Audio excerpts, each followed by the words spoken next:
Nang sabihin ng sarili kong anak na wala na akong silbi, at maghanap na raw ako ng ibang lugar kung saan ako mamamatay. Ang hiya at sakit na naramdaman ko ay halos pumatay sa akin. Napakasakit, napakawalang utang na loob. Sa loob ng 43 taon, ako ang naging ilaw ng tahanan, nag-alaga at nagsakripisyo para sa pamilyang ito. Akala nila ay pinalayas nila ang isang kawawang matanda na walang kalaban-laban. Hindi nila alam, may lihim na yaman pala si Roberto para sa akin. Halos 2 bilyong piso ang halaga nito. Ngayon, babawiin ko ang lahat. Hindi lang ang aking bahay, kundi pati ang aking dangal. Bibigyan ko sila ng isang malaking leksyon na hindi nila malilimutan. Kung naranasan mo ring mawalang galang sa sarili mong tahanan, i-like at i-share mo ang videong ito. Saan ka nanonood ngayon? Kwentuhan mo ako sa comments. Dahil irog ko, ang kwentong ito ay mas maraming liku-liko kaysa sa kalsada ng Baguio. 2 buwan na ang nakakaraan. Ako ay si Gloria. Isang tapat na asawa sa loob ng 43 taon. At ina ng isang anak na sadyang napakawalang utang na loob. Nang pumanaw ang asawa kong si Roberto dahil sa atake sa puso sa edad na 71, akala ko ay katapusan na ng mundo ko. Si Vicky naman, ang anak ko, ay biglang sumulpot sa gitna ng aking pagluluksa na parang isang buwitreng nakasuot ng mamahaling damit. Sabi niya, "Nanay, hindi mo na kayang alagaan ang malaking bahay na ito ng mag-isa," habang ang boses niya ay puno ng plastik na pag-aalala. Sabi pa niya, ang mga hagdan daw, ang paglilinis, at lahat ng alaala dito ay hindi na nakakabuti sa kalusugan ko. Dapat sana ay nakita ko na ang masamang balak sa likod ng kanyang pag-aalala. Si Vicky ay palaging paborito ni Roberto, ang kanyang munting prinsesa na tila walang nagagawang mali. Nang mag-asawa siya kay Ken, isang mayamang banker at nagkaroon ng mga apo, lalong naging malapit si Roberto sa kanila. Samantala, ako naman ang asawang tagaluto, tagalinis, at tagaayos ng lahat para maging maayos ang takbo ng buhay namin. Pagkatapos ng libing, lalong naging mapilit si Vicky tungkol sa sitwasyon ko. Isinasama pa niya si Ken sa mga hapunan namin para kulitin ako tungkol sa mga brochure ng mga home for the aged. "Nanay, napakaganda ng mga lugar na ito. May mga kasing edad ka doon, may mga activity, at wala ka ng iisiping responsibilidad," sabi nila. Ang ibig nilang sabihin talaga ay wala ng kahati sa mamanahin at wala ng abalang nanay na kailangang asikasuhin. Dumating ang huling dagok noong nakaraang Martes. 6 na linggo na akong naninirahan sa bahay na tinatawag na ngayon ni Vicky na bahay nila. At natutulog pa rin ako sa guest room dahil hindi ko kayang ligpitin ang gamit namin sa aming silid. Biglang dumating si Vicky kasama si Ken at may dalang 2 malalaking maleta. Sabi niya, "Nay, nagdesisyon na kami. Kailangan na naming lumipat dito sa lungsod dahil na-promote si Ken at ang bahay na ito ang perpekto para sa amin." Tinitigan ko siya nang hindi makapaniwala. "Lulipat? Pero bahay ko ito." Dito na natanggal ang maskara ni Vicky at lumabas ang kanyang tunay na kulay. "Sa totoo lang, Nay, ayon sa testamento ni Tatay, ako ang nagmana ng lahat. Ang bahay na ito, ang mga puhunan, lahat. Pinatira lang kita dito dahil sa awa ko, pero oras na para humanap ka ng sarili mong matitirhan." Ang mga salitang iyon ay parang isang malakas na sampal sa aking pagkatao. "Vicky, siguradong may pagkakamali lang," ang tanging nasabi ko. "Walang mali, Nay. Alam ni Tatay na mas aalagaan ko ang kanyang mga pinaghirapan kaysa sa iyo. Wala kang alam sa pera o sa mga negosyo, asawa ka lang naman." Asawa lang. 43 taon ng pagsasama, binaliwala sa 3 salitang iyon.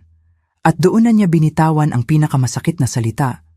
"Maghanap ka ng ibang lugar kung saan ka mamamatay. Wala ka na kasing silbi." Nag-impake ako sa loob ng ilang araw ng parang nasa loob ng isang masamang panaginip. 43 taon ng pagsasama, nagkasya sa 2 maleta at isang maliit na kahon ng mga litrato. Nanonood lang si Vicky sa pinto habang tinitingnan ang kanyang relo na parang inaabala ko ang kanyang mahahalagang lakad. May magandang apartment para sa mga senior sa kanto, mura lang doon, Sigurado akong may bakante pa sila. Sabi niya na parang nagre-rekomenda lang ng kainan. Mura, ang anak ko ay magmamana ng halos 1 bilyon at 900 milyong piso, P1.9 billion. Pero ang mungkahi niya ay tumira ako sa isang lugar na para sa mga kapuspalad. Ikinarga ni Ken ang mga maleta ko sa kanilang BMW na parang nagtatapon lang ng basura. Margaret, magugustuhan mong maging malaya ulit. Wala nang iisiping maintenance ng bahay o mga buwis, sabi niya nang hindi makatingin sa akin. Ang ibig niyang sabihin, wala na akong bahay. Habang papaalis kami, pinanood ko ang aming bahay, ang bahay ni Roberto na ngayon ay bahay na ni Vicky, hanggang sa maglaho ito sa paningin ko. Napakasaklap ng tadhana, gumugol ako ng 4 na dekada para gawing tahanan ang bahay na iyon. Doon ko ipinagdiwang ang mga kaarawan ni Vicky, doon ko inalagaan si Roberto noong siya ay may sakit, at doon ko inayos ang bawat sulok na mahalaga sa kanya. Ngayon, ihahatid ako sa isang murang motel na parang isang hindi inasahang bisita na sobra na ang tagal ng pananatili. Ang Dapit Hapon Inn ay eksakto sa inaasahan mo sa presyong 2,000 piso, 2,000, kada gabi. Manipis ang dingding, manipis ang tuwalya, at ang karpet ay tila hindi na nalinis simula noong dekada 70. Inabutan ako ni Vicky ng 10,000 piso, P10,000, na parang nag-aabot lang ng tip sa isang katulong. Sapat na ito para sa ilang araw habang nag-aayos ka, ipapalipat ko na lang kay Ken ang kaunting pera sa account mo kapag natapos na ang mga papeles ni tatay, sabi niya. Kaunting pera mula sa sarili kong mana. Pagkaalis nila, naupo ako sa lumang kama at sinubukang intindihin ang lahat ng nangyari. Sa loob lang ng 3 oras, mula sa pagiging byuda, naging isang senior citizen akong walang tirahan. Ang anak na pinalaki ko, minahal, at pinag-alayan ng buhay, ay itinapon ako na parang isang gamot na expired na.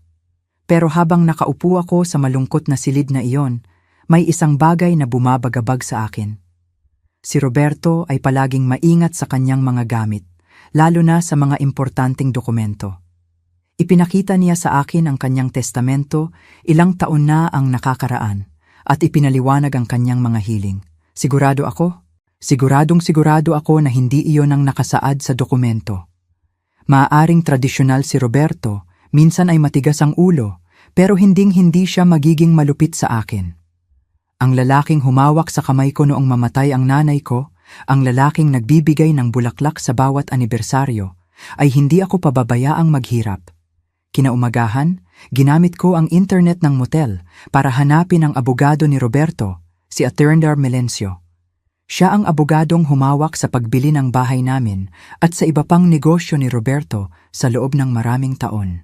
Ang opisina niya ay nasa sentro ng lungsod, 20 minutong biyahe sa bus na nagkakahalaga ng maliit kong pera, pero kailangan kong pumunta. Si Attorney Melencio ay isang kagalang-galang na lalaki sa kanyang edad na 70, may mabubuting mata sa likod ng kanyang salamin. Nang ianunsyo ng kanyang sekretarya na narito si Gingter Gloria tungkol sa mana ng kanyang asawa, mukhang nagulat siya. Gloria, iha, nagtataka nga ako kung bakit ngayon ka lang pumarito. Ilang beses kitang tinawagan sa bahay nyo, pero sabi ni Vicky ay nagbabakasyon ka raw. Nagbabakasyon? Iyon pala ang sinabi ng anak ko sa kanya.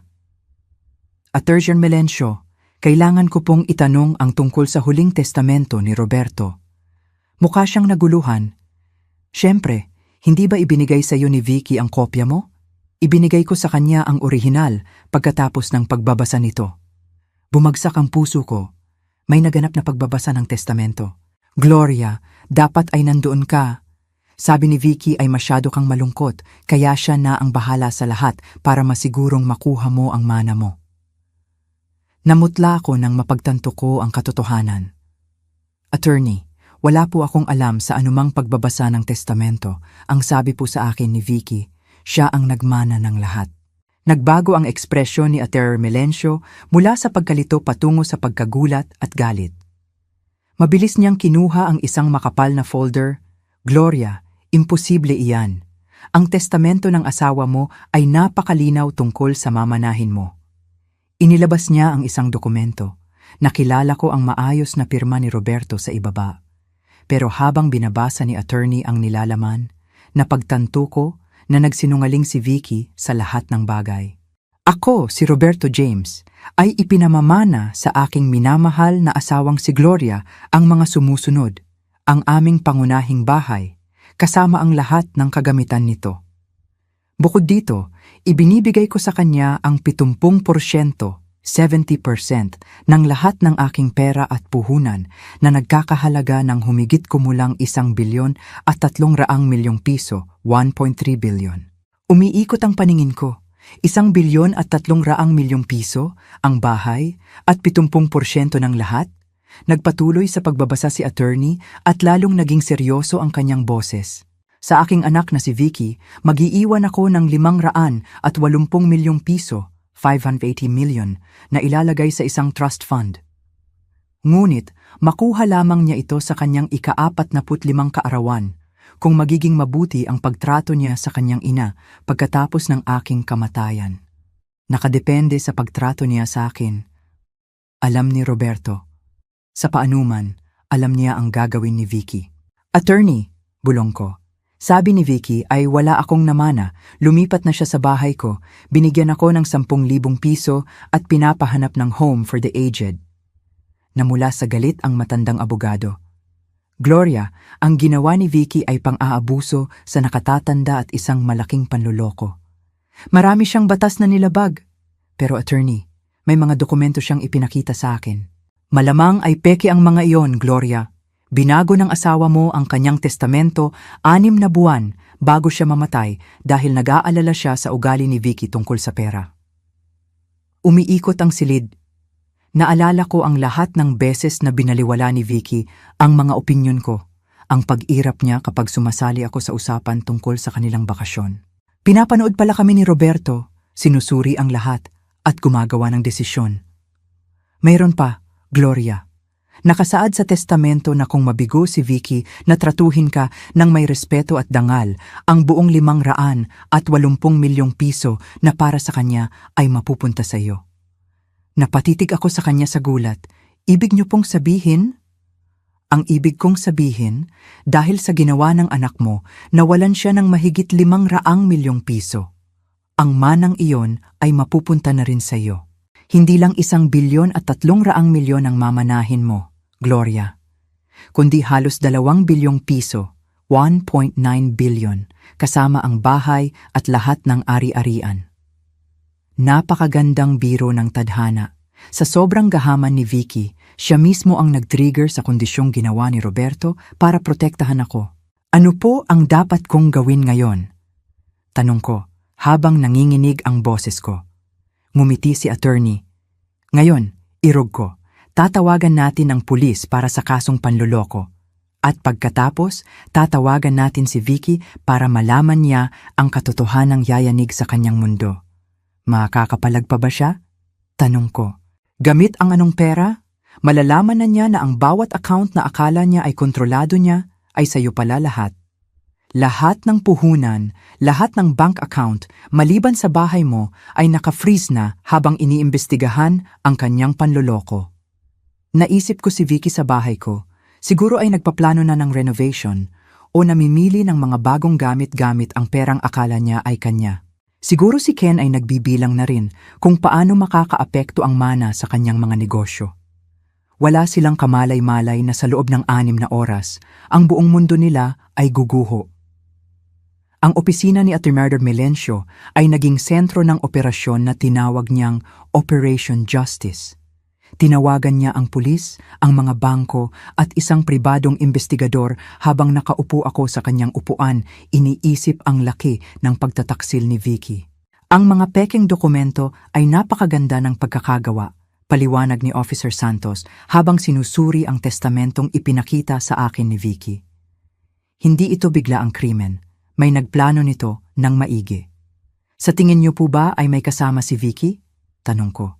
Siguradong sigurado po, ang paggawa ng ganitong klaseng peking dokumento ay nangangailangan ng kaalaman ng isang eksperto.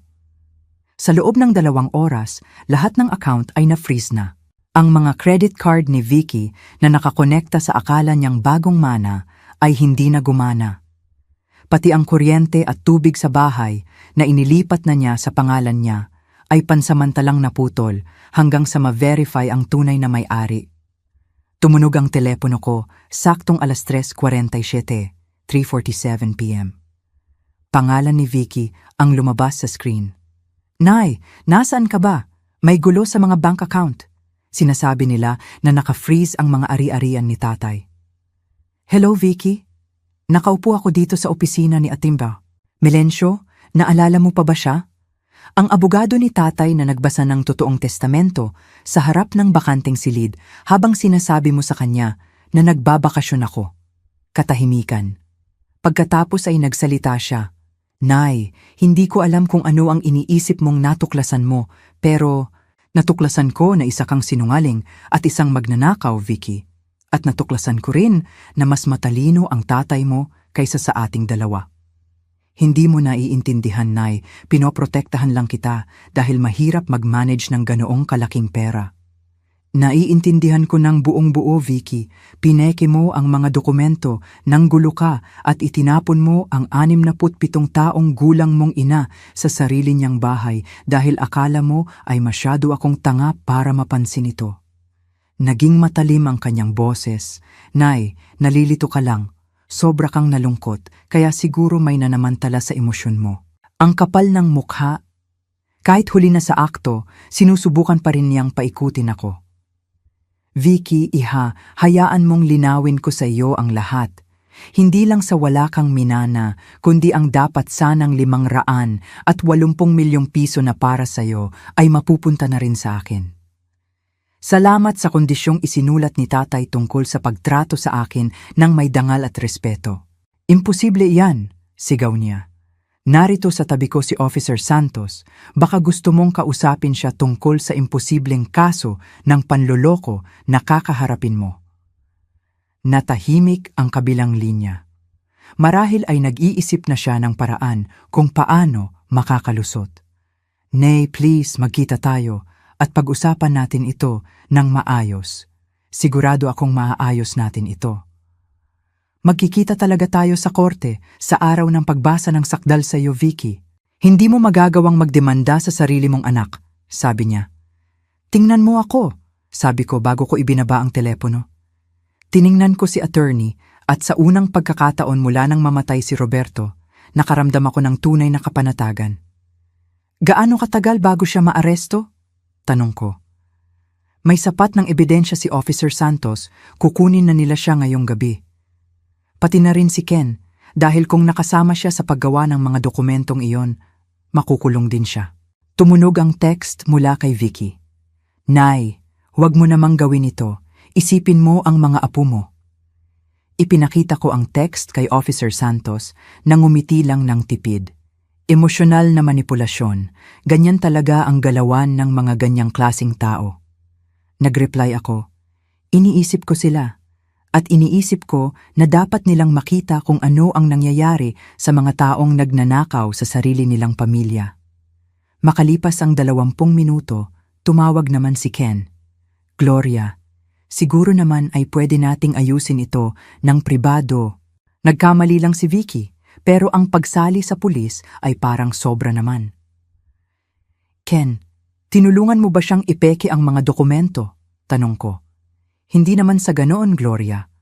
Kailangan mong intindihin ang pressure na nararamdaman ni Vicky, nag-aalala lang siya sa mental state mo. So ibig sabihin ay oo. Hindi ito dahil sa malasakit, Ken. Akala nyo ba ay pinoprotektahan nyo ako sa pamamagitan ng pagtatapon sa akin at pagsasabing maghanap ako ng lugar kung saan ako mamamatay?" Natahimik si Ken. "Ken, heto ang mangyayari. Pareho kayong aarestuhin. Pareho kayong kakaharap sa kasong federal fraud. At ako naman ay uupo sa loob ng bahay ko, ang bahay ko, habang pinapanood ang pagbagsak nyo. Gloria, please, maging makatuwiran ka naman. 43 taon akong naging makatuwiran, Ken. At hindi iyon naging maganda para sa akin." Inaresto si Vicky alas 8:30 ng gabi habang naghahapunan sa isang mamahaling restaurant. Tila nagdiriwang pa ng akala niyang mana. Ayon kay Officer Santos, sumisigaw daw si Vicky tungkol sa maling pag-aresto at naghahanap ng abogado. Si Ken naman ay inaresto sa kanyang opisina kinaumagahan. Natunton ng mga eksperto na ang mga pekeng dokumento ay galing sa isang kumpanyang ginagamit ni Ken para sa kanyang mga ilegal na transaksyon sa negosyo.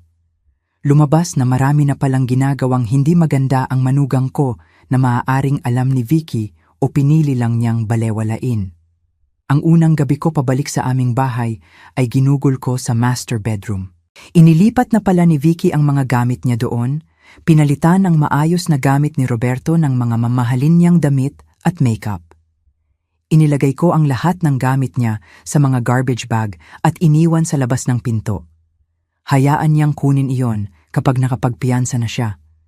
Iba na ang pakiramdam sa bahay ngayon, hindi dahil wala na si Roberto, kundi dahil sa wakas ay nakikita ko na itong sa akin talaga.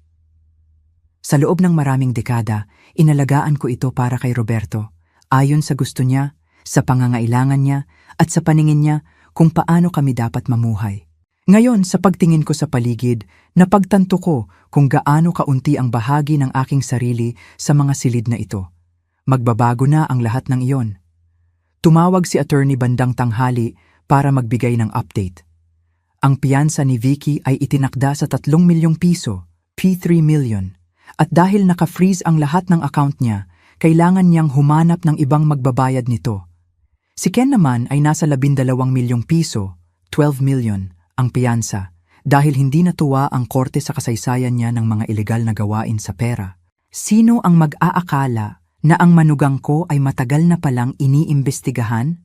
Sa bagay, palagi naman akong hindi isinasama sa mga usapang pinansyal ng pamilya.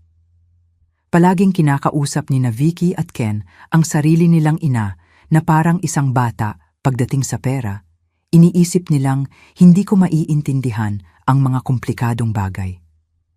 Malalaman nila ngayon kung gaano karami ang naintindihan ko. Attorney, gusto kong magbago sa bahay. May mga plano si Vicky na renovation. Itutuloy ko ang ilan sa mga yon, pero sa sarili kong paraan. Napakagandang ideya, Gloria. Bahay mo na iyan, gawin mo ang lahat ng makapagpapasaya sa iyo. Ang nakapagpapasaya sa akin ay ang ideyang baguhin ang bawat asumpyon ni Vicky tungkol sa aking mana. Plano niyang gibain ang kusina at gawing wine cellar ang opisina ni Roberto. Gagawin ko namang art studio ang opisina at library naman ang plano niyang wine cellar. Tumunog ang telepono ko, isang hindi kilalang numero. Ginyeng Gloria, ako po si Janet mula sa Channel 7 News. Nabalitaan po namin ang tungkol sa kaso ng panloloko ng inyong anak. Handa po ba kayong ibahagi ang inyong kwento?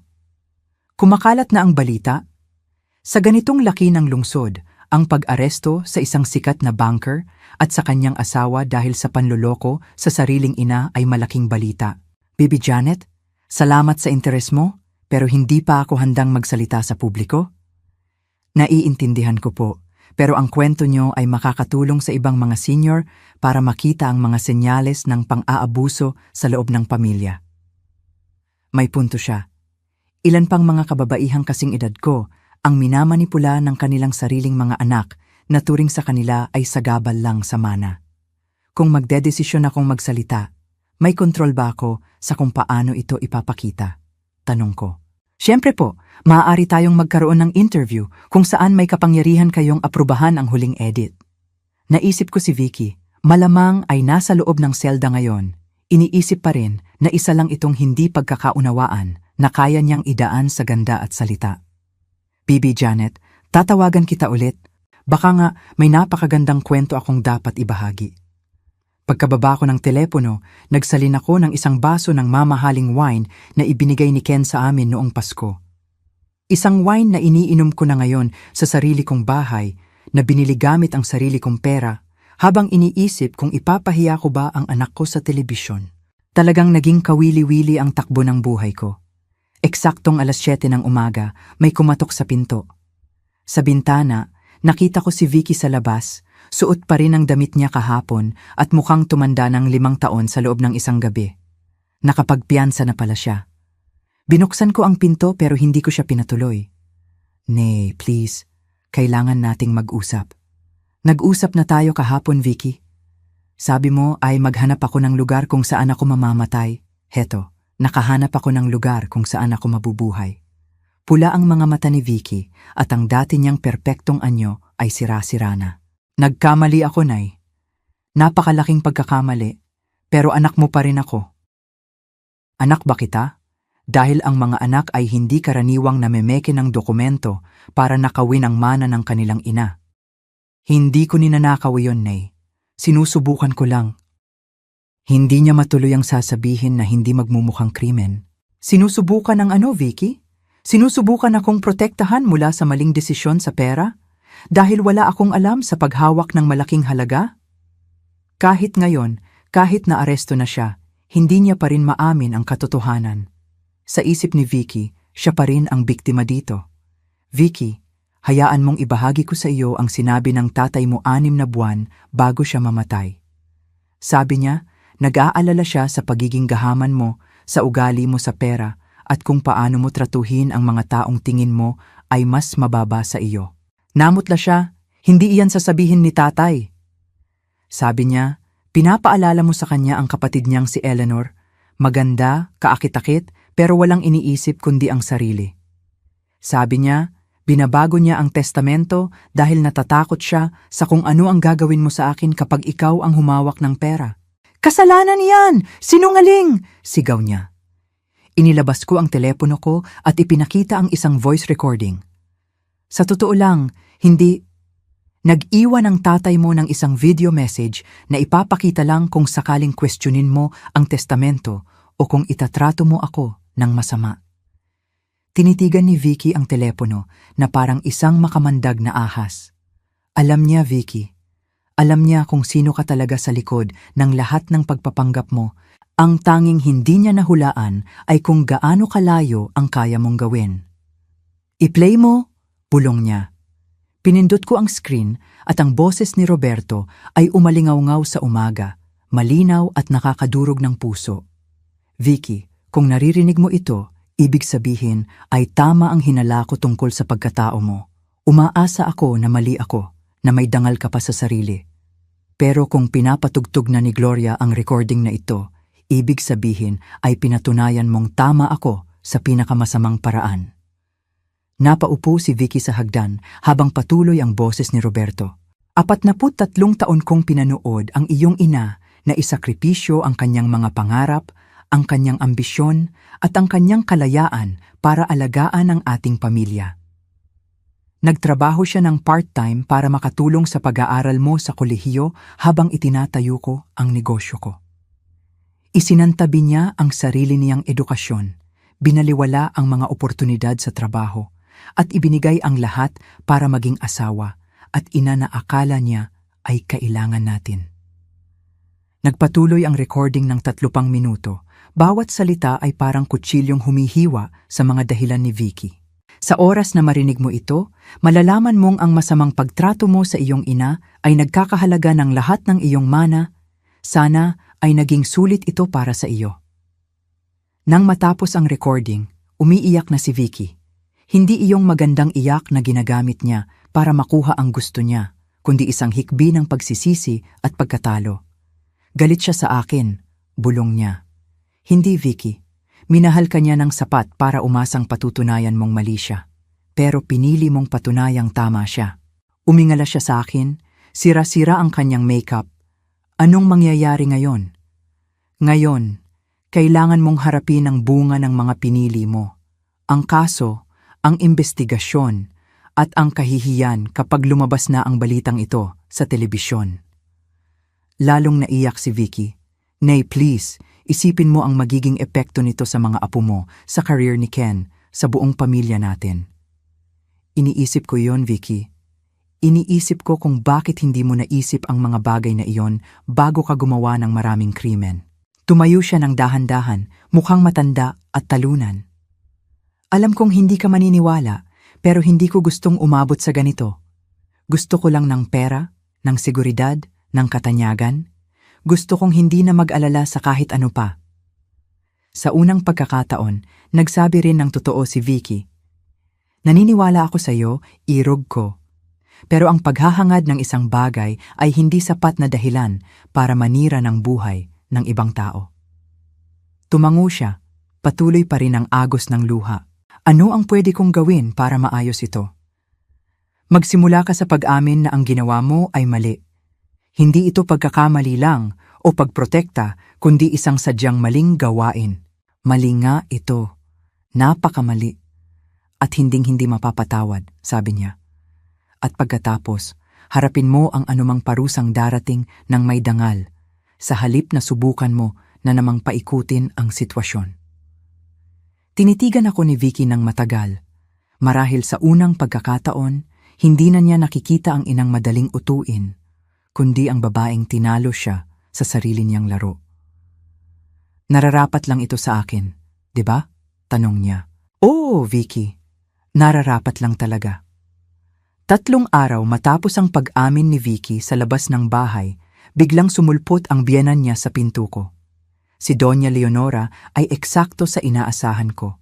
Maayos na maayos ang buhok, puno ng mamahaling alahas, at may ere ng kayabangan na galing sa 3 henerasyon ng yaman.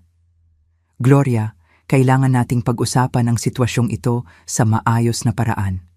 Pinatuloy ko siya dahil gusto kong makita kung anong kwento ang ginawa ng pamilya nila para pagtakpan ang krimen ng kanilang anak. Naupo si Doña Leonora sa sala ko na parang siya ang may-ari ng bahay. Nagkamali si Ken. Oo, pero ang idemanda siya ay parang masyado namang paghihigante. Hindi mo ba naiisip iyon? Paghihigante? Tinulungan ng anak niya na nakawin ang mana ko at itinapon ako sa sarili kong bahay. Jinging Leonora, gumawa si Ken ng mga pekeng dokumento. Hindi iyon pagsunod lang, iyon ay sabuatan sa krimen. Ngumiti si Leonora, akala niya ay may butas na siyang nakita. Handang magbayad ang pamilya namin para sa abalang idinulot nito sa iyo. Sabihin na nating mahigit 100 milyong piso, 100 million, kapalit ng pag-urong ng demanda laban kay Ken. 100 milyon para patawarin ang taong nagnakaw sa akin ng halos 2 bilyon. Margaret, maging praktikal ka. May career si Ken, may mga anak, may reputasyon. Walang silbi kung makukulong siya. May silbi iyon para sa hustisya, sagot ko. Nawala ang poise ni Leonora. Hustisya? Sinisira mo ang maraming pamilya dahil lang sa perang hindi mo naman alam kung paano palalaguin. Naroon na naman ang mapang-aping ugali na sumira sa relasyon namin ni Vicky. Gang, Leonora, tapos na tayo. Maaari ka nang umalis. Gloria, pag-isipan mo ito, 250 milyong piso, 250 milyon, huling alok na iyan. Napakalaking halaga, pero ang prinsipyo ko ay hindi nabibili. Ang sagot ko ay hindi. Tumayo si Leonora, bumalik ang kanyang pagiging matikas. Sige, pero dapat mong malaman na may nahanap ang mga abogado ni Ken tungkol sa mga negosyo ng asawa mo. Hindi maganda kung malalaman ito ng publiko sa oras ng paglilitis. Malinaw ang banta niya, pero wala akong naramdamang takot, kundi kuryosidad. Anong klaseng impormasyon? Ang klase ng impormasyon na magpapaisip sa iyo kung sino ba talaga ang tunay na kriminal sa pamilyang ito. Pagkaalis niya, tinawagan ko agad si Attorney Melencio. Gloria, anuman ang akala nilang nahanap nila, hindi nito mababago ang krimen ni na Vicky at Ken. Pero naisip ko si Roberto, ang aming pagsasama, at lahat ng lihim na maaaring nakabaon sa loob ng 43 taon. Attorney, gusto kong malaman ang lahat tungkol sa negosyo ni Roberto. Bawat transaksyon, bawat partner, lahat. Gloria, sigurado ka ba? Minsan, mas mabuting hayaan na lang ang nakaraan. Binabantaan nila ang alaala ni Roberto para lang protektahan ang kriminal nilang anak, attorney. Mas gusto kong malaman ang katotohanan muna. Nang gabing iyon, naupo ako sa opisina ni Roberto at isa-isang sinuri ang kanyang mga file. Maayos ang lahat, may petsa at kategorya. Pero habang lumalalim ang pagsusuri ko, may mga bagay na hindi tumutugma. Mga bayad sa mga kumpanyang tila wala naman talagang ginagawa at mga partnership na sa papel lang pala umiiral. Bandang hating gabi, may natuklasan ako na nagpabago sa tingin ko sa asawa ko. Kumuha kami ng pribadong investigador, si Lina, na eksperto sa mga krimen sa pera. 6 na oras siyang nanatili sa opisina ni Roberto. kumukuha ng mga litrato at binubuo ang tunay na larawan ng negosyo ng asawa ko. Ginong Gloria, ang asawa niyo ay nagpapatakbo ng isang sopistikadong money laundering operation. Milyon-milyong dolyar ang dumadaloy sa mga ilegal na transaksyon dito. Para akong binuhusan ng malamig na tubig. Imposible, si Roberto ang pinakatapat na taong kilala ko. Pasensya na po pero malinaw ang ebidensya. Nililinis niya ang pera ng mga sindikato gamit ang kanyang legal na negosyo. Tiningnan ko ang mga dokumento sa mesa ni Roberto. Mga resibo para sa mga serbisyong hindi naman ginawa, mga kontrata sa mga kumpanyang hindi umiiral. Gaano na ito katagal? Tanong ko. Base sa mga records, mahigit 12 taon na po o baka mas matagal pa. Habang nagpaplano ako ng mga dinner party at sumasali sa mga charity event, ang asawa ko pala ay tumutulong sa mga kriminal. Ginong Gloria, mayroon pa. Ang mahigit 500 milyong piso na iniwan ni Roberto kay Vicky ay nanggaling mismo sa mga ilegal na pondong ito. Kung malalaman ito ng mga autoridad, kukunin nila ang lahat ng ari-arian nyo bilang proceeds of crime.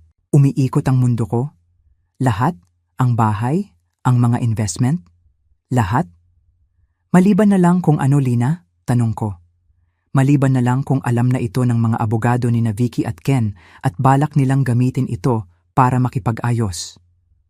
Kung isusumbong nila ito, maaari silang humingi ng immunity kapalit ng kanilang kooperasyon. Ang anak ko at ang manugang ko ay hindi lang magnanakaw, may hawak din silang bomba na pwedeng sumabog sa harap ko. Ano ang mga option ko? Tanong ko. Sa batas, maaari kayong kusang pumunta sa NBI o sa mga autoridad at sabihin ang totoo para mabigyan kayo ng konsiderasyon. Maaaring mawala ang pera, pero baka maiwan sa inyo ang bahay. At kung hindi, malamang ay ilalabas ito ng mga abogado ni na Vicky sa paraang masisira kayo. Mawawala pa rin ang lahat sa inyo at maaari pa kayong makasuhan dahil nakinabang kayo sa krimen nang hindi nyo alam. Naisip ko ang kayabangan ni Leonora, ang kasiguraduhan niya na tatanggapin ko ang kanilang alok. Matagal na nilang alam ang tungkol sa mga ginagawa ni Roberto. Tumunog ang telepono ko, si Vicky. Nay, kailangan nating magkita ngayong gabi. May mga bagay kang kailangang malaman tungkol kay tatay na magpapabago sa lahat. Alam ko na, Vicky, sabi ko. Katahimikan. Anong alam mo na? Alam ko na ang tungkol sa money laundering. Alam ko na ang lahat ng iniwan ni tatay ay galing sa ilegal na gawain. Nay, makinig ka. Ang mga abogado ni Ken ay nakikipag-usap na sa mga autoridad. Handa silang makipag-ayos sa atin. Anong klaseng pag-aayos? Tanong ko. Bibigyan si Ken ng immunity kapalit ng impormasyon tungkol sa mga kasama ni tatay. Maiiwan sa iyo ang bahay at mahigit 200 milyong piso, T200 million, at ang iba ay mapupunta sa gobyerno. At ikaw, kayo? Mawawala ang mga kaso laban sa amin? Lahat tayo ay makakaalis sa gulong ito. Napakatalino sa paraang walang konsensya. Ginamit ni Vicky ang aking tagumpay para baligtarin ang sitwasyon. Vicky, hinihiling mo sa akin na tulungan kayong makinabang sa inyong krimen sa pamamagitan ng paggamit sa krimen ni tatay?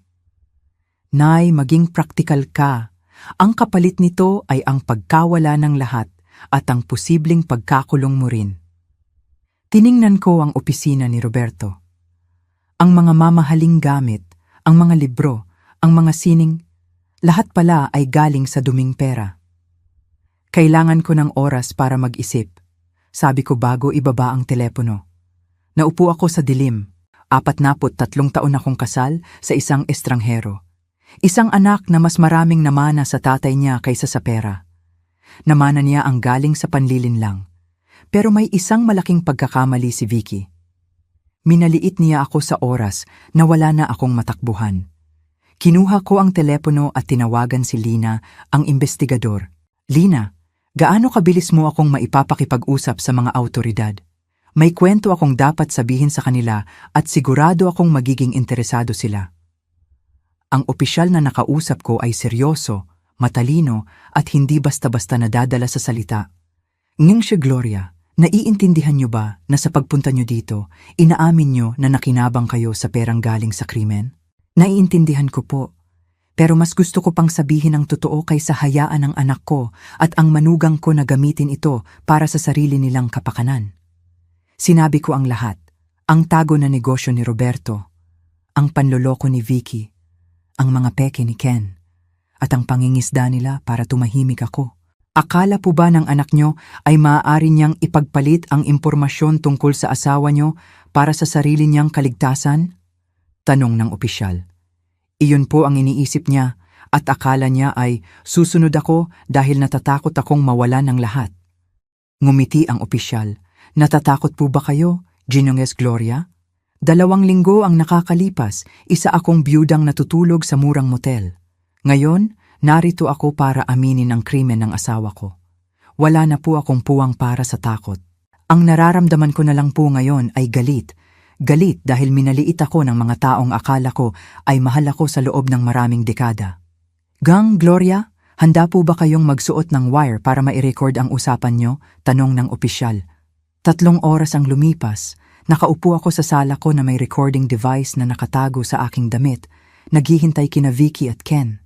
Dumating sila 8:00 ng gabi, bihis na parang may mahalagang dinner. May dalang briefcase si Ken na malamang ay puno ng mga kasunduan. Nay, mas maayos ang hitsura mo ngayon, sabi ni Vicky sabay halik sa pisngi ko na parang walang nangyari. Mas mabuti nga ang pakiramdam ko kapag malinaw na ang lahat, sagot ko. Binuksan ni Ken ang briefcase. Gloria, inayos na ng mga abogado namin ang lahat para maging pabor sa iyo. Maiiwan sa iyo ang bahay, mahigit 200 milyong piso na malinis at hindi ka makakasuhan. Malinis na pera? Napakagandang pakinggan, sabi ko. Sinulyapan ni Vicky si Ken. Ang mahalaga, Nay, ay protektado tayong lahat. Ibaon na natin ang nakaraan at magsimula muli. Paano naman ang halos 2 bilyon na iniwan sa akin ni Roberto? Tanong ko.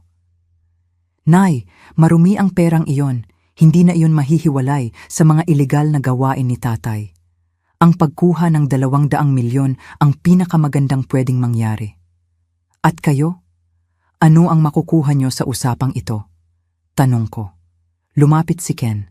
Matatapos na ang hindi pagkakaunawaang ito. Mawawala ang mga kaso ni Vicky, mananatiling maayos ang reputasyon ko at magiging buo ulit ang pamilya. Hindi pagkakaunawaan? Ken, tawag mo pa rin doon ay hindi pagkakaunawaan? Ken, kailan mo ba talaga nalaman ang tungkol sa mga ginagawa ni Roberto? Nalaman mo ba ito noong nagpakasal kayo ni Vicky o noong pinaplano nyo ng nakawin ng mana ko? Nagkatinginan si Ken at Vicky. Gloria, sa tingin ko ay hindi na mahalaga iyan sa usapan natin ngayon.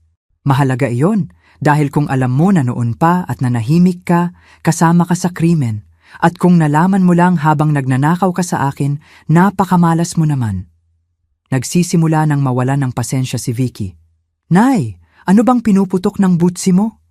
Ang pinuputok ng butsi ko ay ang katotohanang matagal nyo na itong pinaplano, ang pekeng testamento, ang pagtuklas sa money laundering. Hindi ito aksidente. Napaka-imposible naman yan, sabi ni Ken. Sa tingin ko ay posible dahil maging ang mga awtoridad ay naniniwala sa akin, sabi ko. Biglang namutla ang dalawa. Anong awtoridad? Bulong ni Ken. Ang NBI. Napaka-interesado nila sa kwento ko tungkol sa pang-aabuso sa senior, panloloko at ang pananakot niyo sa akin gamit ang mga krimen ni Roberto. Tumayo agad si Ken at kinuha ang kanyang briefcase. Gloria, tapos na ang usapang ito. Sa totoo lang, Ken, nagsisimula pa lang tayo. Biglang pumasok ang mga opisyal sa sala ko habang naiwang tulala sina Vicky at Ken. Kinuha agad ang briefcase at ang kanilang mga telepono. Vicky at Ken, inaaresto kayo sa kasong sabwatan, panloloko, pang-aabuso sa nakatatanda at pananakot sa testigo. Tumingin sa akin si Vicky nang may matinding galit. Nay, paano mo nagawa ito sa sarili mong pamilya? Gaya ng paggawa mo ng pekeng dokumento para nakawin ang mana ko, Vicky. Ang kaibahan lang, ang paraan ko ay legal. Habang pinopusasan sila, sumigaw pa si Ken. Gloria, hindi mo alam ang ginagawa mo. May mga taong konektado sa negosyo ni Roberto na hindi matutuwa sa ginagawa mo. Nilalagay mo ang sarili mo sa panganib. Sabi ng opisyal. Mr. Ken, Dinagdagan mo lang ang kaso mo dahil sa pananakot sa testigo. Pagkaalis nila, naupo ulit ang opisyal sa tapat ko. Gangge, Gloria, maaaring may punto si Ken. May mga mapanganib na tao ngang konektado sa asawa niyo. Gaano po kapanganib? Tanong ko. Pero may isang bagay ka pang dapat malaman tungkol kay Roberto, isang bagay na magpapabago sa lahat. Inilabas ng opisyal ang isang makapal na folder. Jingenger Gloria, ang asawa niyo ay hindi lang basta naglalaban ng pera para sa mga sindikato. 12 taon na siyang informant ng gobyerno. Tumigil ang mundo ko. Informant si Roberto? Opo, nagbibigay siya ng impormasyon tungkol sa mga operasyon ng mga sindikato habang nagpapanggap na kasabwat nila. Napakasela ng operasyong ito kaya kakaunti lang ang nakakaalam. Tinulungan niya kaming makabuo ng mga kaso laban sa malalaking grupo. Pero ang pera? Totoo ba ang pera? Tanong ko. Opo, pinayagan siyang itago ang bahagi ng pera bilang kabayaran sa kanyang kooperasyon at para hindi siya paghinalaan. Lahat ng iniwan niya sa inyo ay legal na nakuha sa pamamagitan ng pakikipagtulungan sa gobyerno. Hindi ako makapagsalita. Ibig sabihin, ang 2 bilyon ay sa akin talaga? Opo, sa inyo po talaga iyon. Ang panloloko ni na Vicky ang nakatulong sa amin para mapatunayan na wala kayong kinalaman sa ilegal na bahagi ng negosyo. Hindi ito alam ni na Vicky at Ken. Akala nila ay ilegal ang lahat at balak kanilang takutin gamit ang impormasyong sa huli ay maglilinis pa sana sa pangalan ni Roberto. Napakagandang balintuna. 2 beses akong tinangkang nakawan ni Vicky pero sa bawat pagkakataon, siya mismo ang naglalagay sa sarili niya sa bitag. Anong mangyayari ngayon? Tanong ko. Ngayon, makukuha mo ang pera mo, makukulong ang anak at manugang mo, at ikaw ang magdedesisyon kung anong klaseng buhay ang gusto mong buuin. Huwag kang mag-alala sa mga banta ni Ken dahil abala na ang mga sindikato sa sarili nilang mga kaso dahil sa impormasyong ibinigay ni Roberto. Tiningnan ko ang sala ko. Nakita ko ito bilang lugar ng aking muling pagkabuhay, hindi ng aking kahihiyan. Maaari po bang magtanong? Sabi ko sa opisyal.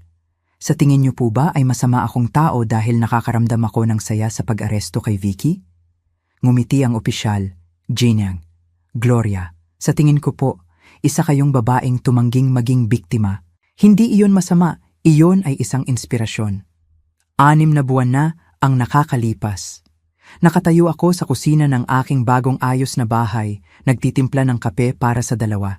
Ang sikat ng araw ay pumapasok sa mga bagong bintana, nagbibigay liwanag sa mga gamit na ako mismo ang pumili sa unang pagkakataon sa loob ng 43 taon. Magandang umaga, Gloria, sabi ni Dr. Sarah, ang bago kong financial advisor at kaibigan. Handa ka na ba para sa ating quarterly review?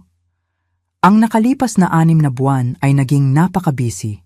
Mga kaso sa korte, mga interview sa media, at ang pagbabago ng aking pagkatao. Sina Vicky at Ken ay napatunayang may sala at ngayon ay nagsisilbi ng kanilang parusa sa kulungan. Dahil sa balita tungkol sa kanila, naging tanyag ako bilang tagapagtanggol ng mga karapatan ng mga senior citizen. Maayos ang takbo ng iyong mga investment, sabi ni Sarah habang nakaupo kami sa mesa. Ang iyong foundation ay maayos na rin ang takbo at nakapili na tayo ng mga unang scholar. Ang Gloria Foundation for Elder Protection ang naging sentro ng buhay ko ngayon.